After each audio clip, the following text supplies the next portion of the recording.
Salam sejahtera. Perkenalkan, nama saya Agustina Sulfiani SA MSI dengan NIDN 0410087710. Saya adalah dosen program studi akuntansi Fakultas Ekonomi dan Bisnis Universitas Majalengka.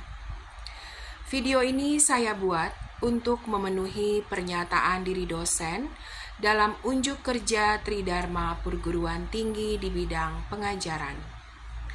Pada kesempatan kali ini, saya akan menjelaskan salah satu mata kuliah yang saya ampu, yaitu mata kuliah auditing. Auditing merupakan mata kuliah yang ada di semester 5 dengan bobot 3 SKS. Dalam menjelaskan mata kuliah auditing ini, saya menggunakan metode DIA, yaitu Delivery, Interaction, and Assessment.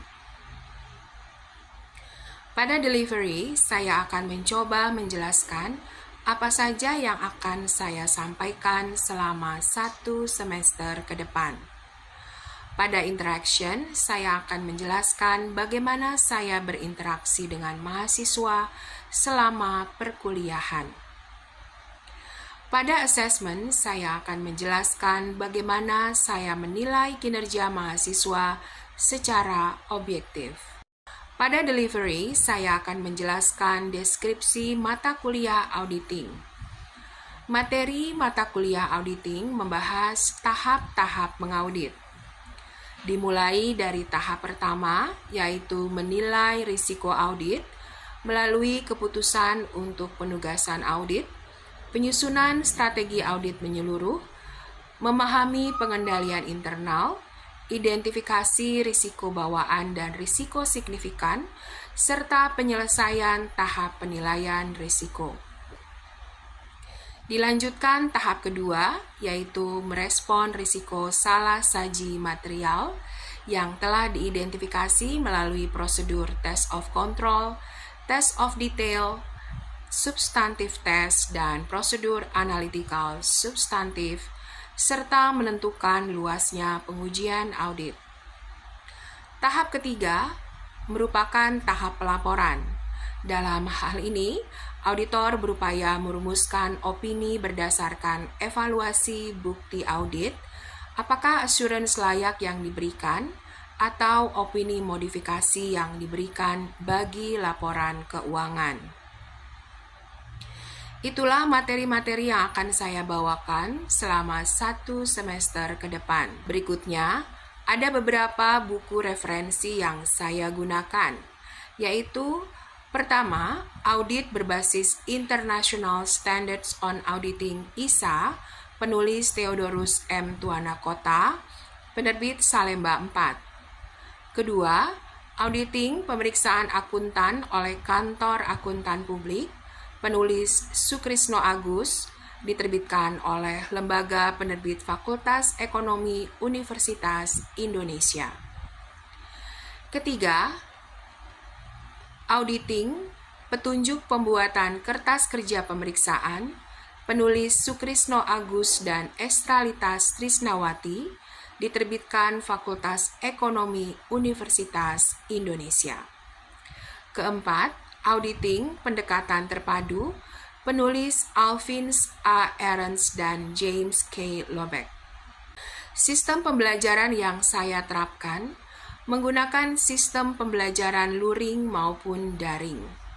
Pada sistem pembelajaran luring di kelas, saya menggunakan alat infocus, whiteboard, spidol, dan lain-lain untuk menunjang proses pembelajaran di kelas. Pada saat pembelajaran daring, saya menggunakan beberapa aplikasi maupun software. Di antaranya, saya menggunakan Learning Management System atau LMS yang ada di Universitas Majalengka bernama Satu Unma. Di sini, mahasiswa melakukan presensi dan juga melakukan kegiatan-kegiatan lain yang bersifat online. Contoh, ketika mahasiswa ingin melihat RPS, mahasiswa bisa langsung melihat di LMS 1 Unma. Selain itu, saya juga menggunakan Zoom ketika pembelajaran daring, sehingga pada saat pembelajaran daring bisa lebih jelas. Selain Zoom, saya juga menggunakan Google Classroom untuk mendistribusikan materi maupun modul audit berisi latihan studi kasus dan tugas-tugas yang saya berikan kepada mahasiswa. Hasil penilaian saya berikan melalui tugas individu dan diskusi kelompok. Itulah sistem pembelajaran yang saya terapkan dalam mata kuliah auditing. Berikutnya, dalam berinteraksi dengan mahasiswa, saya fokus menggunakan metode SCL atau Student Centered Learning. Metode ini menuntut mahasiswa agar lebih aktif dalam kegiatan belajar mengajar. Metode Student Centered Learning, saya menggunakan pendekatan studi kelompok, studi kasus, dan menayangkan beberapa buah video, kemudian meminta pendapat dari mahasiswa.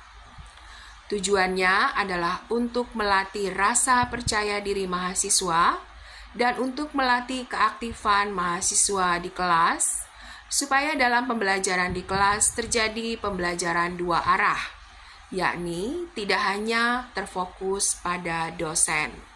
Dalam sesi assessment, saya akan mencoba menjelaskan komponen-komponen apa saja yang saya nilai. Komponen tersebut terdiri dari 4 komponen. Pertama adalah tugas dan kuis, yaitu sebesar 30%, keaktifan di kelas bobotnya 20%, kemudian ujian tengah semester bobotnya 20%, dan ujian akhir semester bobotnya 30%. Demikian penyampaian saya mengenai mata kuliah auditing, semoga bermanfaat.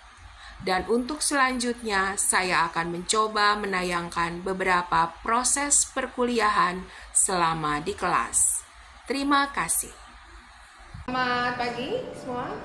Pagi.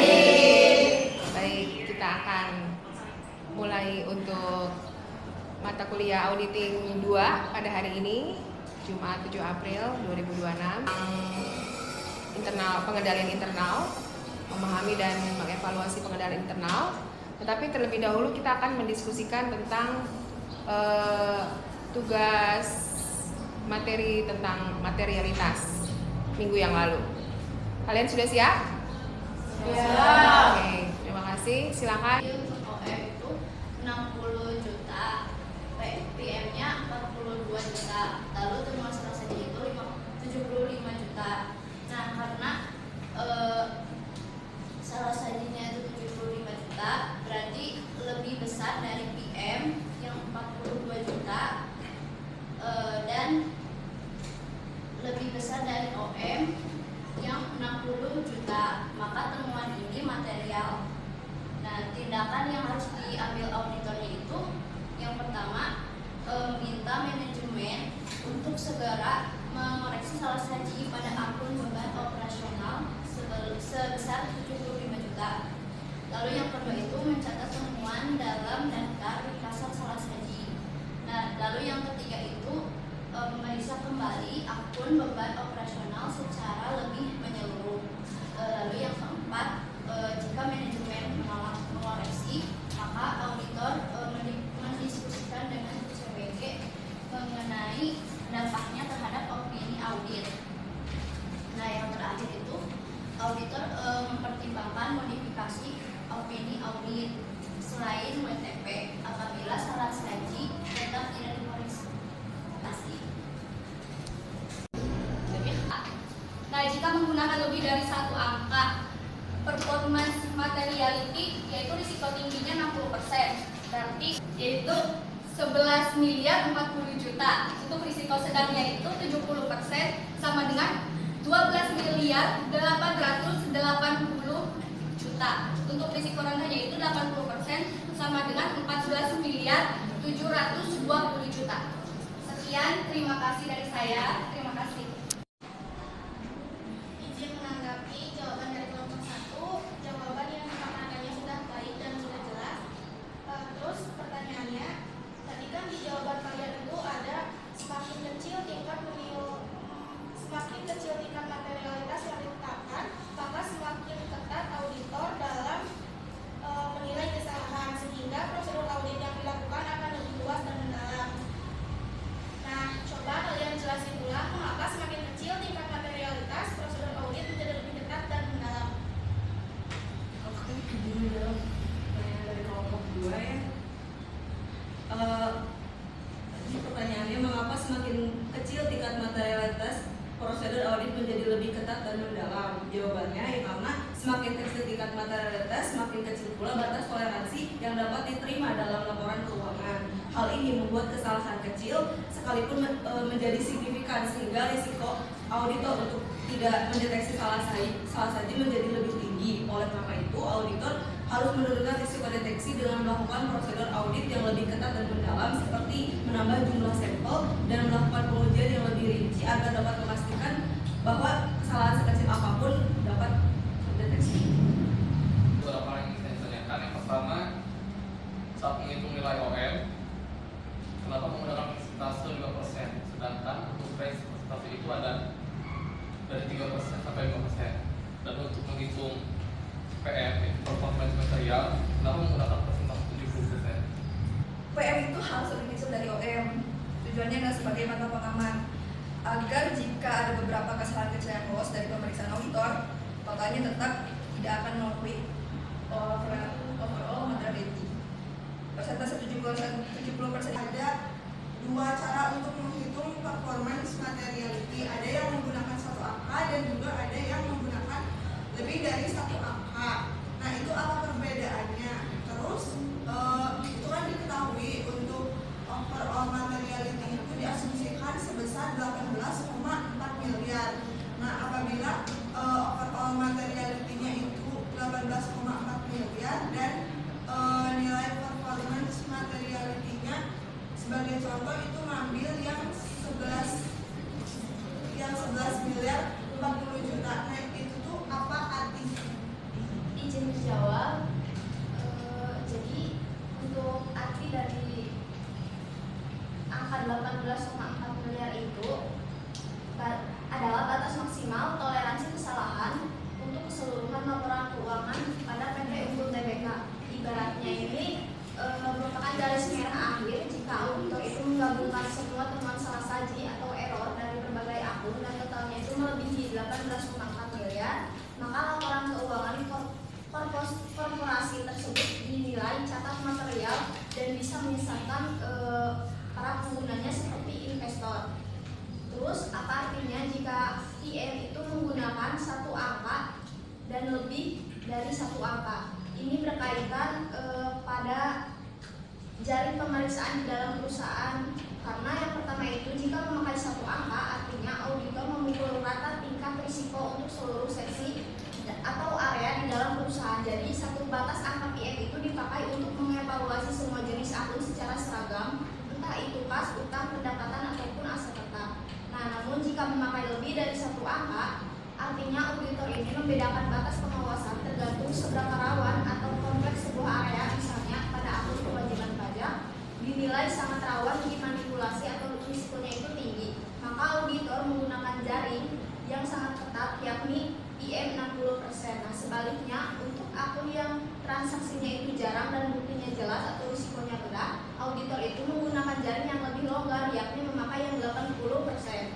Pendekatan ini jauh lebih presisi untuk entitas atau korporasi yang besar yang punya banyak divisi. Untuk arti dari nilai 11 miliar 40 juta itu, ini merupakan angka nilai PM dengan tingkat pengawasan yang paling ketat, yaitu 60% dari OM yang 18,4 miliar. Artinya angka ini itu berfungsi sebagai alarm dini atau sebatas kewaspadaan bagi si auditor saat sedang menguji data di lapangan. Auditor tidak akan bersantai dan menunggu sampai menemukan kesalahan total dengan sebesar yang 18,4 miliar tadi. Jika saat mengecek suatu akun yang berisiko tinggi, auditor sudah menemukan salah saji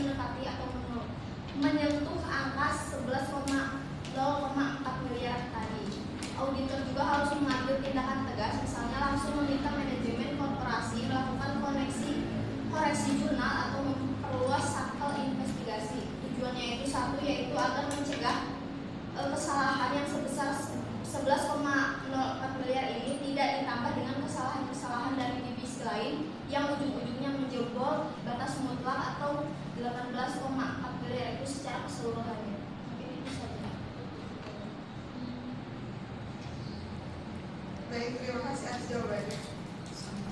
Nah, baik, kita tadi sudah membahas tentang overall materiality dan performance materiality. Saya berharap kalian bisa memahami ya untuk tentang materialitas dan bagaimana cara menentukan angka materialitas tersebut, baik overall maupun performance materiality. Nah, sekarang saya akan melanjutkan ke pembahasan berikutnya, yaitu memahami pengendalian internalnya si klien. Memahami pengendalian internalnya klien dan mengkomunikasikan apabila ada kelemahan di dalam pengendalian internal tersebut. Baik, kita akan mulai ya. Silakan disimak di dalam materi hari ini ya, yang sudah saya bagikan. Nah, di dalam ISA 315 alinea 4C juga sudah dibahas mengenai pengendalian internal ya, yaitu sebuah proses, ketentuan maupun sistem, bisa proses, bisa ketentuan, bisa sistem yang dirancang, diimplementasi dan dipelihara oleh semua personel dalam organisasinya. Mengapa harus ada pengendalian internal dalam perusahaan? Karena pengendalian internal itu memberikan keyakinan yang memadai bahwa sebuah organisasi itu memang ingin mencapai sebuah tujuan. Pada umumnya tujuan organisasi itu adalah supaya laporan keuangannya itu andal atau bisa bermanfaat bagi yang membacanya. Yang kedua, pasti semua organisasi ingin operasionalnya berjalan secara efektif dan efisien. Yang ketiga, bahwa organisasi itu dalam menjalankan bisnisnya patuh terhadap hukum dan peraturan undang-undang. Bagaimana cara auditor memahami pengendalian internal di dalam perusahaan kalian itu? Ya. Dan apa tujuan dari auditor memahami pengendalian internalnya klien?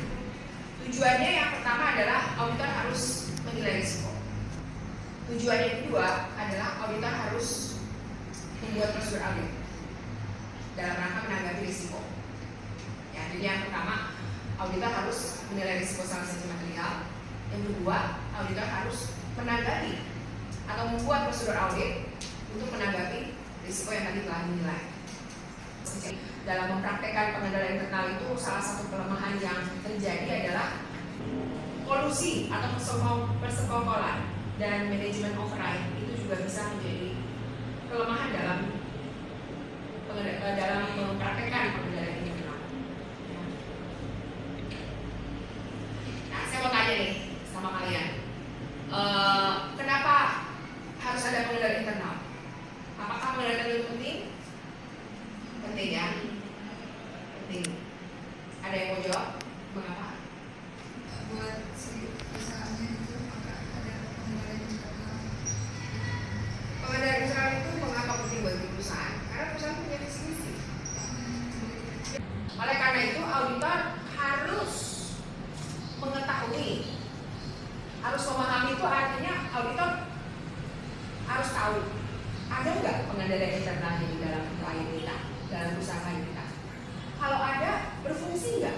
Berfungsi itu artinya mampu untuk mengatasi segala halangan-halangan yang merintangi tujuan tadi, visi tadi. Kalau berfungsi, berhasil nggak? Atau efektif atau enggak? Ya, berfungsi belum tentu berhasil. Kalau berhasil berarti sudah pasti berfungsi dan sudah pasti. Caranya auditor memahami pengendalian internalnya klien. Itu ada di slide 5 ya, di slide 5. Kalian bisa lihat di situ ada 4 langkah. Ada 4 langkah untuk memahami atau mengevaluasi pengendalian internal. Langkah yang pertama adalah memahami risiko bawaan yang harus dimitigasi. Memahami risiko bawaan. Saya mau reminder kalian ya tentang risiko bawaan dulu waktu audit 1. Ya nggak sih? Jadi memahami risiko bawaan yang harus dimitigasi. Nah, risiko bawaan inilah yang merupakan halangan rintangan. Halangan rintangan yang menghalangi tercapainya tujuan perusahaan. Ya. Coba, mungkin ada yang masih ingat apa itu risiko bawaan dan contohnya?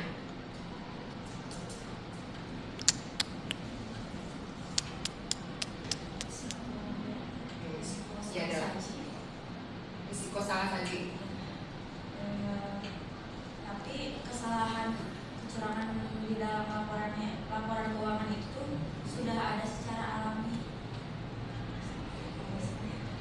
Sudah ada secara alami. Ya, sebelum mempertimbangkan adanya pengendalian internal itu. Nah, jadi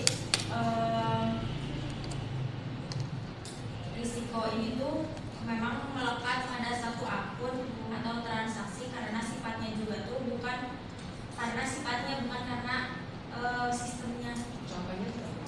Contohnya tuh seperti di akun persediaan itu kan rawan salah hitung atau pencurian, jadi risiko bawaannya itu tinggi. Rawan, tadi Dela sebut rawan atau pengendalian internal yang relevan dengan audit.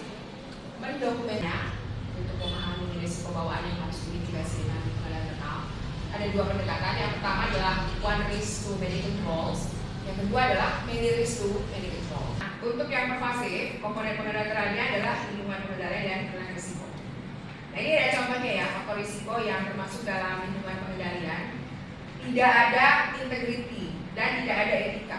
Integritas dan etika. Integritas tahu ya, loyalty dan kejujuran di dalam sebuah etika bisnis, etika perusahaan. Nah, kemudian auditor mengetahui bahwa kontrol untuk masalah tidak adanya etika di sebuah perusahaan, kontrolnya itu diketahui sama auditor bahwa pegawai sudah menandatangani fakta integritas tentang kode etik. Kode etik yang harus ditegakkan secara disiplin. Mengapa? Mulai melibatkan beberapa periode. Caranya adalah lihatlah dokumentasi penilaian pengendalian internal di tahun-tahun yang lalu. Ya, di tahun-tahun yang lalu itu kebetulan misalnya KAP-nya masih KAP yang sama, berarti nggak terlalu effort. Tapi kalau KAP-nya berbeda di tahun-tahun yang lalu, nah itu kita harus minta konfirmasi kepada mereka. Tapi kalau misalkan responnya, materinya saya sampaikan ke hari ini. Oke, terima kasih. Kalau tidak ada pertanyaan.